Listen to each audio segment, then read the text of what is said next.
Well, hello, and a very warm welcome back to the Andrew Eborn Show with me, Andrew Eborn, and I'm delighted to welcome back to the show Ben Habib. How are you doing, Ben? Good morning, Andrew. Very well indeed, thank you. How are you? Always a pleasure. And I'll tell you what, the 30th of June, 7 a.m., you came onto Yeah, this very program. You launched Advance UK. How's it going? it's gone remarkably well. We took perhaps an unusual approach to the launch of a political party. We took the view that we would need to get to 30,000 members before we actually applied to the Electoral Commission for registration and therefore then the ability to contest elections and so on. And the reason I did that was because I wanted to check that my own assessment of there being demand for a political party actually existed in reality. And we've had a fantastic first 2 weeks. We've got over 12,000 supporters, which includes over 8,500 members, and we've raised £125,000 in 2 weeks, which is remarkable. And that puts us, by the way, I think, with a membership of well over twice, nearly three times what UKIP has, and in the top seven or eight of political parties in the United Kingdom.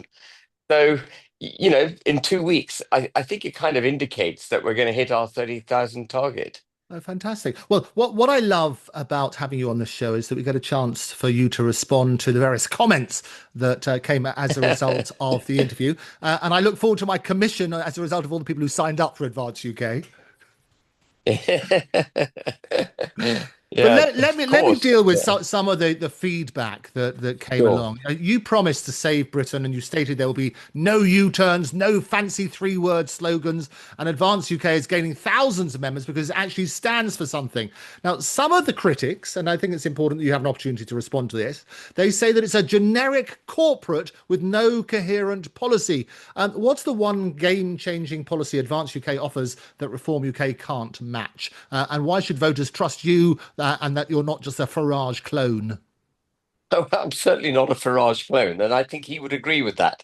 There are not many things Farage and I now agree on, but he would agree on that one. Um, we're very different to reform. So let me just set out the constitutional question first. We're a company limited by guarantee. That is the appropriate form of company if you wish to have membership. Reform UK wasn't a company limited by guarantee. It was a company limited by shares, which is a profit entity, a profit orientated entity. Ours is one limited by guarantee. It's non-profit and it's open to members. And every member we've taken on is effectively a member of the entity Advance UK Party Limited. So that's the first thing. The second thing is that we have a constitution which enables members by a simple majority to remove any one of the board of directors, including the leader, which is quite different to Reform UK, where the members cannot remove the leader. Eventually, it's the board of directors of Reform UK that decide whether or not Farage is removed as leader. And the board of Reform UK is appointed by guess who? Farage. So there's a slight circularity there that makes the removal of Mr. Farage quite difficult. Whereas in our party, you can remove the leader in Advance UK, you can remove the leader by a simple majority of the members. But the other really defining constitutional difference is that we've created something unique in British politics, a college which will number between 50 and 100 people when it's at full tilt, and they will be elected by the members. They will not be on the shilling of the party, so they won't be paid a single penny by the party. They do it for love of country and because they wish to do good for the country. Um, and they will act as the eyes, ears, conscience, intellectual ballast, and checks and balances on the leadership. It's like a big body of non-executives who will be holding the leadership to account. And that is, as I say, unique in British politics. The Conservatives don't have such a body. Reform UK has nothing close to such a body. And the beauty of this college that I've set up is that, one, it gives members an ability to have a body of its own uh, in the party making sure that the leadership does what it says it's going to do. But moreover, it means that year to year, the political philosophy of the party can't be hijacked or traduced or changed at the whims of a group of small people or some form of entryism that might take place. It acts as a kind of balancing factor, preventing, for example, what happened to the Conservative Party, which, as we all know, has become part of the Uniparty. CCHQ in the Conservative Party has hijacked the entire party. So it's become more like the Liberal Democrats. That can't happen in Advance UK because the college will keep us honest. And we are populating the college at the moment. We haven't released any names. They will be released in the forthcoming weeks. And they are all people who will be recognized by our side of the debate to be fearless champions of nation state, freedom of speech, democracy, and equality under the law. And so that's the constitutional question. We're a very different party to Reform, or indeed the Conservative Party or any other party on the political landscape. The second question about policies. Policies will not be made until the party is registered with the Electoral Commission. That won't happen until we get 30,000 members. And we have committees set up which will comprise members of the party's executive and members of the college who will sit together, experts in their fields, and determine what the appropriate policy is for the party. Those policies, and this is the critical point, all those policies will have four guiding principles driving them. And they are the nation state, the protection and promotion of the nation state of the United Kingdom of Great Britain and Northern Ireland in all its parts and all its people, recognizing that we are constitutionally a Christian country. That's number one. Number two, that we support freedom of speech being the cornerstone of democracy, and we reject the indoctrination of our children and the clamping down of our ability to speak freely in the pursuit of some extreme ideologies that have gripped the country at the moment. That's number two. Number three, we stand for democracy. We wish to remove the tentacles of supranational institutions, international law, and domestic quangos from the democratic entity that is the United Kingdom. Our democracy has been deeply damaged by these supranational entities, international laws, and domestic quangos, etc. And they must be removed from the fabric of our democracy so that it is our parliamentarians who are who we elect and whom we can therefore hold to account.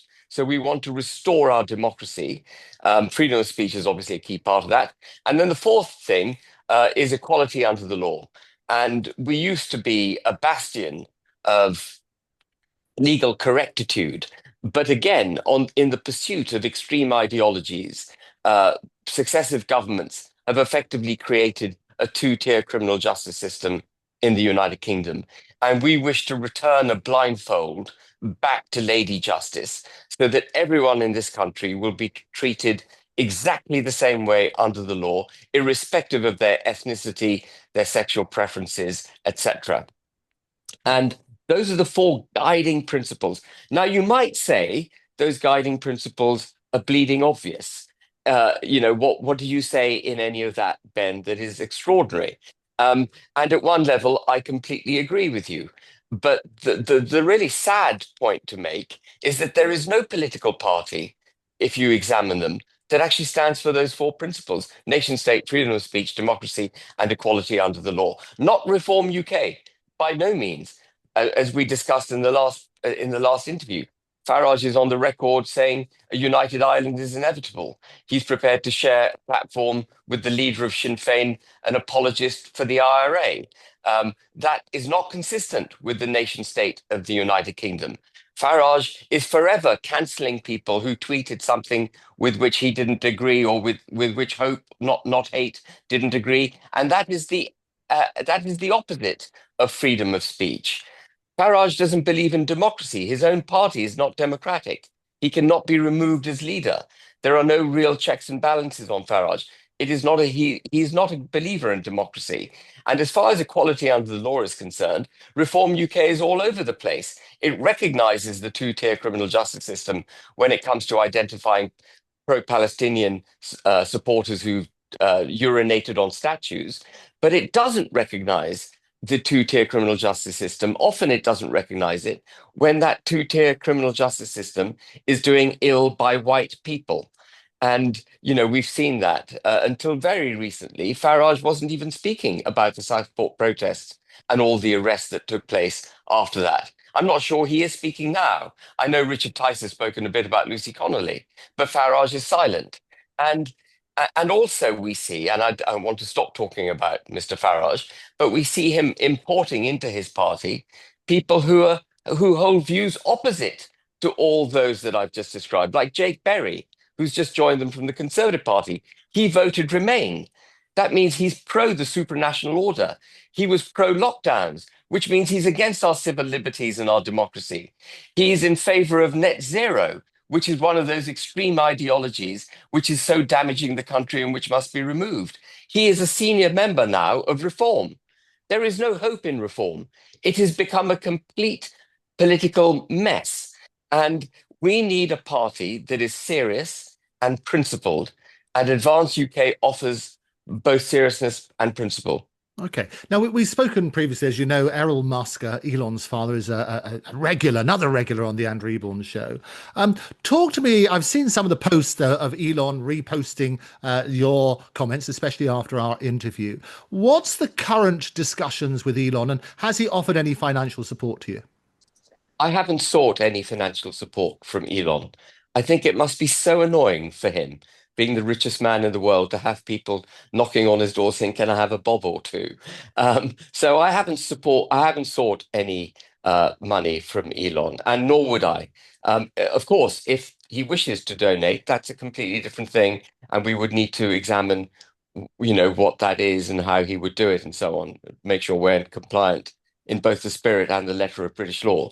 But uh, what I do know about Elon is that he has great concerns, as I do, about Western civilization, democracy in the West, and that we have very many shared views of how to achieve what we would call the saving of our Western values, culture, and so on. Right. Now, as I say, I invited a number of people to pose their questions. One of the obvious questions from a lot of people is, why haven't you registered with the Electoral Commission yet? They point out it only costs £150. And some of the critics say that rivals could steal Advance UK's name. What's your response to that? So, as I mentioned, we will apply to the Electoral Commission for registration when we get to 30,000 members. At that point, I know we've got a fighting army across the country for the ground game that's required to contest elections, and that my theory that a political party is wanted, not needed. I know it's needed, but I want to check whether it's wanted by the British people. If we get to 30,000 members, then I know that it's wanted, and that's when we will register as a political party. And your Um, response to the suggestion that somebody could go and steal the name? it's not so easy because they would have to apply to the Electoral Commission themselves to set up a party called Advance UK. The Electoral Commission does checks to ensure that it's not conflicting with anything else that's going on.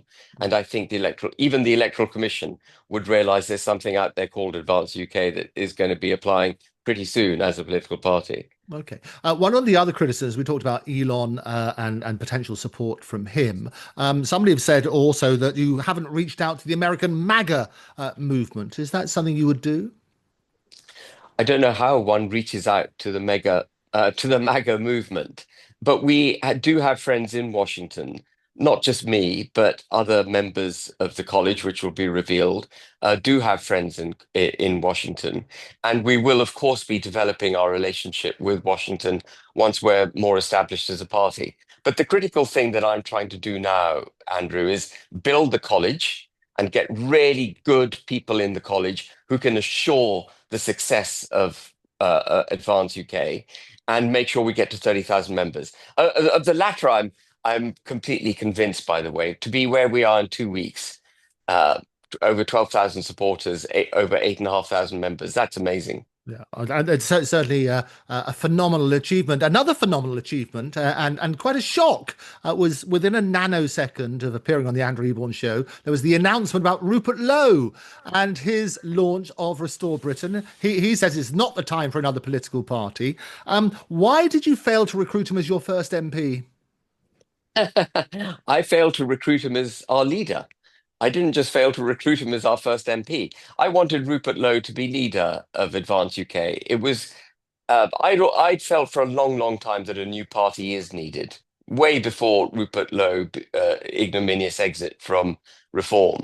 But when he was thrown out in the way that he was thrown out, I thought that created the opportunity for a new party because people could then see the real nature of Farage. And I spoke to Rupert straight away after he was thrown out, and I said, "Look, we should do a political party."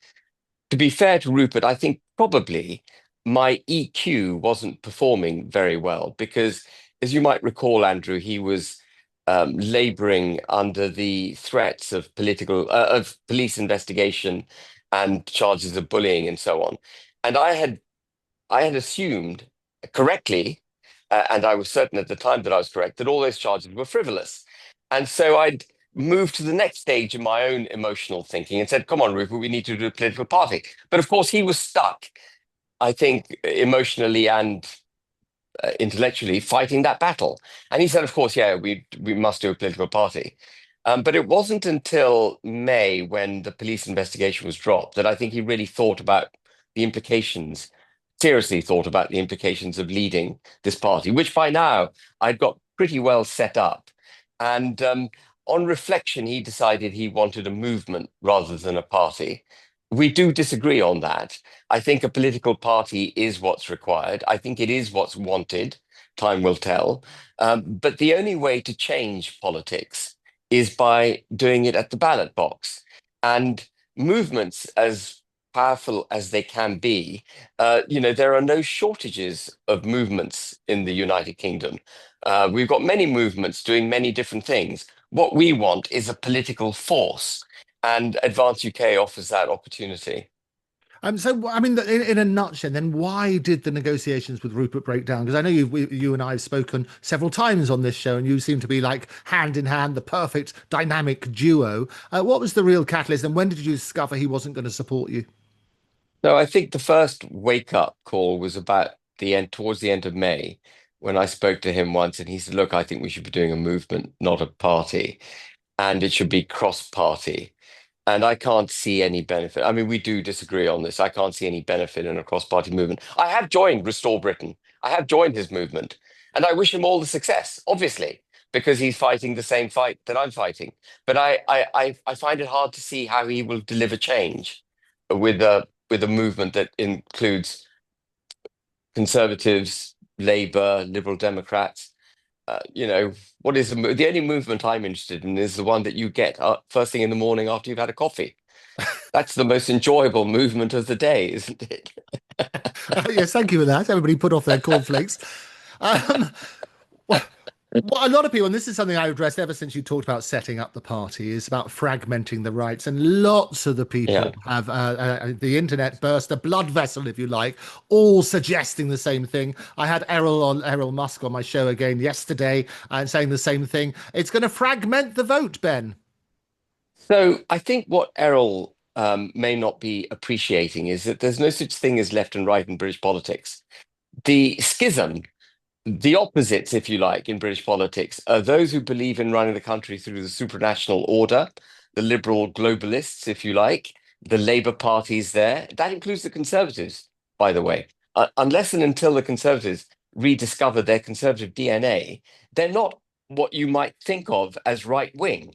They're actually part of the Uniparty. We refer to them as the Uniparty because we recognise that they are part of that supranational liberal global order. So that's one side of the debate. The other side is those of us who believe in nation states, borders, democracy, the unit of democracy of the United Kingdom, in our case, freedom of speech, etc. And that's a very rarefied area. There are very few people actually who genuinely are offering that up as a vision. And as I explained in the earlier part of this interview, Andrew, reform doesn't offer it. Reform is sort of somewhere between the uniparty and where we are. It sort of flits between the two. But it's got people like Jake Bry and Tim Montgomery and Charlie Mullins, who's another Remainer, and what's the name of their treasurer, that property developer, who counts Tony Blair and others, Nick Candy, who counts Tony Blair, and Peter Mandelson as his friends. Reform UK is a mishmash of lots of different things. It doesn't offer up any unified political philosophy. And so we're not splitting any vote because there's nothing offering a pro-nation state political message. And it's false to think we're splitting the right wing because there is no right wing. But the other thing I would also say, Andrew, is that even if you grant those who are concerned about the split in vote the notion that there is a right wing, which I dispute, but even if you take that as read that there is a right wing, the general election is not till 2029. There's ample time to make sure the electoral strategy for that general election is well crafted to make sure we get a proper government. The critical thing we have to do right now is make sure that the arguments for the United Kingdom, for freedom of speech, for democracy, for equality under the law, those arguments are marshalled, they're made well, and that they are delivered coherently to the British people so that the British people support that agenda. And if the British people come out supporting that agenda, then actually they will craft, the British people will craft the form of the next government. And we will get the kind of government we need to rescue the country. That's the aim behind Advance UK. Yeah, and we've spoken also about this beforehand. You've pointed out that Nigel's very welcome to come and join up with you, and you've also pointed out that members of Reform are not really members of a political party; they're just the Nigel Farage fan club. Have you had discussions with Nigel since you launched the party? I haven't had a discussion since he appointed himself leader of Reform UK. I haven't once spoken to him, even though I was deputy leader of the time, and I don't imagine I'll be speaking to him in a hurry. But if we're going to sort of look at, as saying, getting people to vote, and as you say, we've got a number of amount of time before the next general election. Surely those discussions need to take place, don't they? If we do well in the polls, if we become a fully registered political party, which I anticipate will happen, and we do well in the polls, then I think we must all be grown-ups and talk. Of course, whether or not people behave like grown-ups, remains to be seen. But so you're right. You're open for talks with Nigel. I listen. I'm open to talk with anyone. Why wouldn't you be? It would be a very closed attitude to life to say I'm not going to speak to so and so and so and so. The problem I've got with Farage are all the problems I've outlined. He doesn't seem to have a political philosophy that makes sense to save the country. But of course, our existence, Andrew, may bring a degree of pressure on him. Just our existence may. And you may discover that he becomes more like us. Let's see what happens. Let's certainly see what happens. I want to look at some of the policies because a lot of people say that they want to push you on the policies. Let's first of all talk about the border policy. You called Labour's one in, one out migrant deal with Macron returning just 6% of, I think, 21,000 channel crossings, the legalisation of illegal migration. What's Advance UK's radical border policy to top reform, stop the boats and silence Farage's humiliation critique? Okay, so as I mentioned, we're not forming policies until we've actually got the college set up and the executive, and they will collectively make policies. But immigration is the salient issue of the day. And we do have an overarching approach to immigration. And as far as immigration is concerned, we have a number of things that we believe need to take place in order for this country to be settled on that front. And I can go through with them. It's a bit of a mouthful, Andrew, but if you'd like me to go through with them, I'll go through. So we must repeal the Human Rights Act. We must withdraw from the European Convention of Human Rights. We must withdraw from the UNHCR, and we must take back control of our borders entirely into the United Kingdom. That's step one. Alongside step one, another step one has to be an immediate moratorium on indefinite leave to remain in this country, no more granting of indefinite leave to remain, and no more granting of British citizenships. A moratorium on both those things, so that while we get to grips with the mass migration that's taken place so far and the mass illegal migration that's taken place, we're not compounding any long-term problems for the UK by making people citizens or giving them indefinite leave to remain. And then, as far as illegal migration is concerned, the channel crossings and so on, having ditched the European Convention and repealed the Human Rights Act, we will do what is absolutely necessary and should have been done in the first place, which is institute enforced borders. So we will have a dedicated force that's trained in its purpose to intercept the dinghies using sensors, drones, barricades, whatever's required, intercept those dinghies and require them to go back to France. The Belgians have done it successfully. They police their waters using a force like that, and they've reduced launches by 92%. So it works. And for those people who get to the United Kingdom illegally, because there will be people who get through the net, um, they and all those who are already here illegally will be invited to go home to their home countries. If they decline to go home, they will be detained in secure facilities under armed guard and they will be deported. There will be no right of asylum. They will be deported. And if they come from countries with which we do not have a deportation arrangement, we will cease trade with those countries, assuming we trade with them, or we will cease aid to those countries, assuming we give aid to them. And if we do neither, we will find other forms of sanction that we will impose on those countries. And their people will remain under lock and key in the United Kingdom until such time as a solution is found for those individuals. But no one coming to the country illegally, no one here that is already in the country illegally, will be allowed to roam freely. They will be treated as they have broken the law because Right. they entered the country illegally. That's our illegal. Do you want me to go on about legal migration too? Oh, We do yes, have, absolutely. I think the yeah, more clear policies, going to say, Ben, that's the criticism a lot of people are saying is they want to hear what the clear policies are. And I yeah. take on board that you're saying you're going to wait until we've got some of it, but getting a steer on some of those would be helpful. Yeah, so I think this is a salient issue. So I think that's pretty clear on illegal migration, isn't it? On legal migration, again, it's going to be a number of different things that we have to do. The first is we do need a program of consensual repatriation. So those people who are here on indefinite leave but do not hold British passports need to be encouraged to go back to their countries, and that can be done through financial inducements. And we must look at that. Sweden does it. It's a perfectly sensible policy to adopt. That's number one. Number two, we must set a salary threshold which is sufficiently high to make it extremely uncomfortable for employers to bring in cheap, unskilled labor. And we would suggest a salary level of at least £80,000 for that hurdle, which would put any immigrant coming into the country in the top 5% of earners effectively in the United Kingdom. There should also be a tax on employers who bring in foreign workers because they should really be looking to enfranchise British workers. They should be giving jobs to British workers.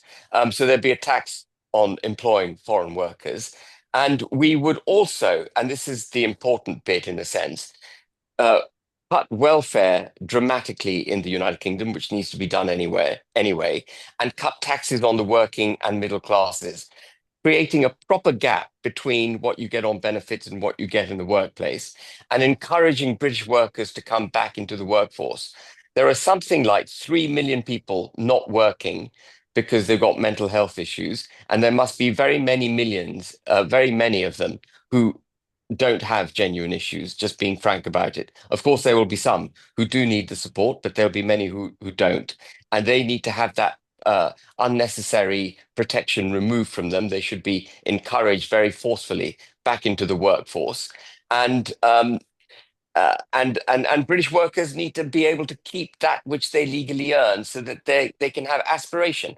And I think if you do those two things, you won't need lots of cheap, unskilled labor coming into the country because British people will work. And I reject wholeheartedly, I reject the notion that the Brits are lazy. I think that's rubbish. They've been mollycoddled into inactivity. The nanny state has become a wet nurse, and people have given up the notion of having to, personal agency's gone out of the window. People have just given up. They look to the state for everything at the moment. And that's got to change. And that's a critical part of addressing the mass migration that we've had to the United Kingdom. So I think with all those policies, we would effectively, I think overnight, by the way, we would stop illegal migration. Overnight, it would stop when people see what we're doing in the country.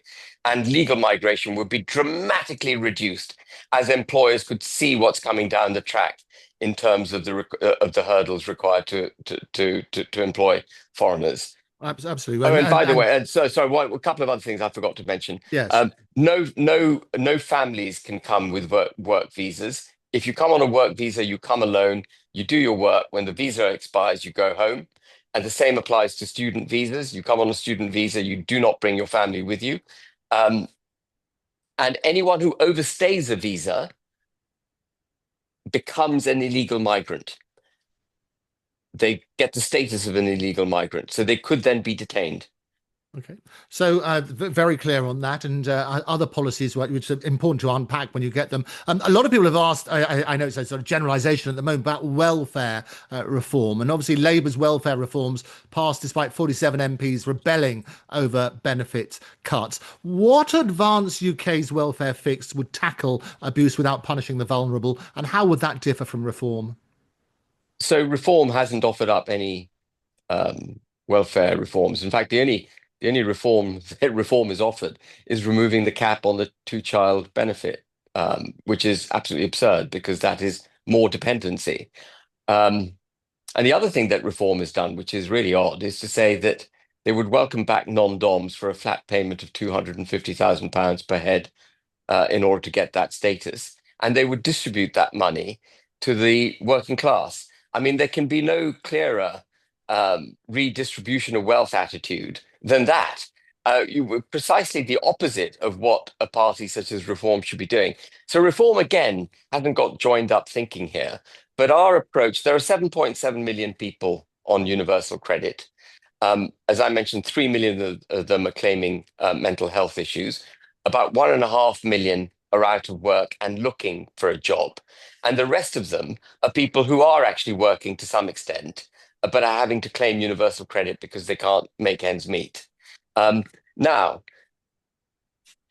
what you've got to do is remove the ridiculous sucker that those who are willfully not working, those getting support from the state, that has to go.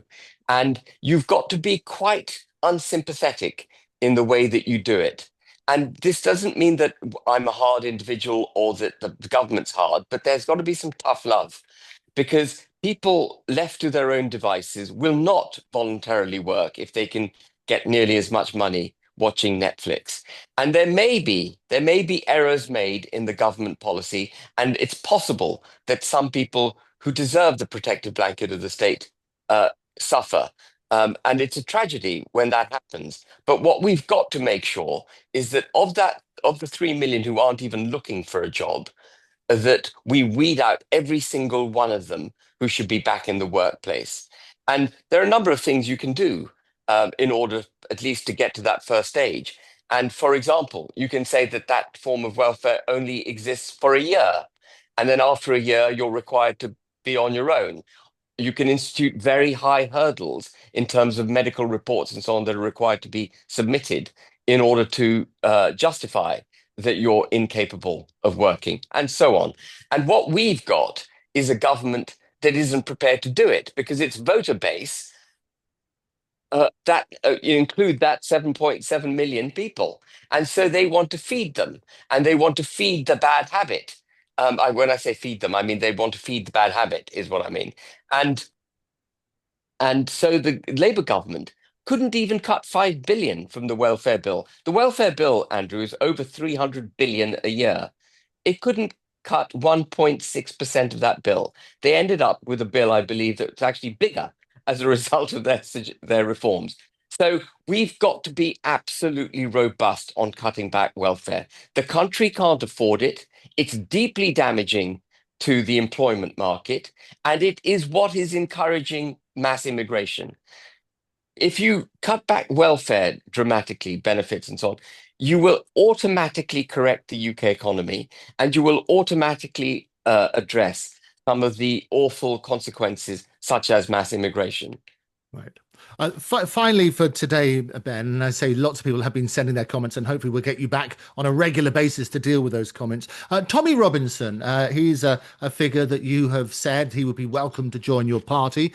He's become a bit of a divisive figure in terms of, well, not become, he's been a long time a divisive figure in terms of political parties and who will support him, who won't support him. Tommy's asked Rupert Lowe to speak at the September the 13th rally that he's going to have. He posted, I'm sure every patriot attending on September the 13th would love to hear from you. Rupert's a bit concerned that it might alienate some of his supporters, so he hasn't confirmed one way or the other. Would you like to speak at that rally? And if so, would you approach Tommy to do so? So it's not for me to approach Tommy Robinson to speak at his rally. It's for Tommy Robinson to decide what he'd like to do. But as I said, one of the four principles on which we stand is freedom of speech. And I can't make a case for preventing anyone from speaking at a legally convened rally. Um, and I believe I've heard on the grapevine, perhaps it's been confirmed, Jordan Peterson and others are speaking. Um, uh, Rupert, of course, is pulling on a cross-party, his movement is a cross-party movement, and there may be more sensitivity amongst his movement about him speaking at a rally like that, because he's got Tories and so on who are much more prickly about all of this kind of thing, which is why I say the Tories are really part of the Uniparty, because, they don't really stand up vigorously for freedom of speech. But if I'm invited by Tommy Robinson to speak at that event, then I think it would be churlish and wrong to decline. It would just be wrong, because on what basis would I decline? And why should I decline? If I decline having been invited, it's basically because I'm taking the knee to the establishment. That's what it is. It's saying, I know the establishment recognizes Tommy Robinson to be a divisive individual, and therefore I will not speak at a rally at which he is speaking. Um, but that would be wrong, and that would be against freedom of speech. Okay. Ben, very, very clear. We will have you back on the show. We would encourage anybody that does have questions to send them in to the Andrew Eborn Show, and we'll get Ben back to deal with those. But for now, Ben, thank you very much for joining me. Thank you.